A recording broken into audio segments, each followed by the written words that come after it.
Made in America, I think that we lost a lot of the Made in America. There's a guy, Andy Grove, he's the CEO of Intel.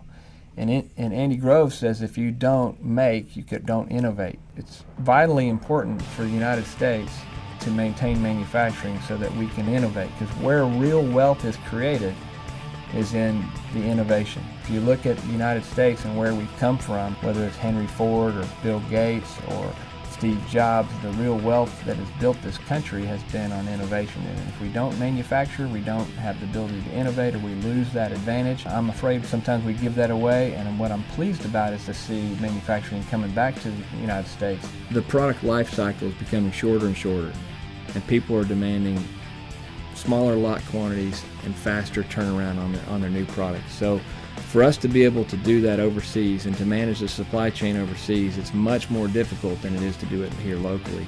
Locally, we can do things faster, we can maintain the intellectual property, and we can get products to market much faster if we can manage those locally than as we were to go overseas.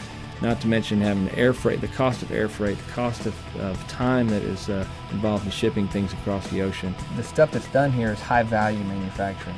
And that's the stuff where the innovation, where the wealth is created, and that's what I think is exciting about manufacturing right now. I enjoy the opportunity to be involved in these new and innovative technologies. There has been an image or a stereotype of the sweatshop or the dead-end assembly job, and I think that's the choice of each individual. But my job is to give them the opportunity that if they think, if they ask questions, if they learn, is to provide them opportunities to grow in their skills and their abilities. One of the things that I like about manufacturing is it brings together all types of people. There's a spot for everybody. If you've got a creative bent and you're a designer, well then you can be involved in product design.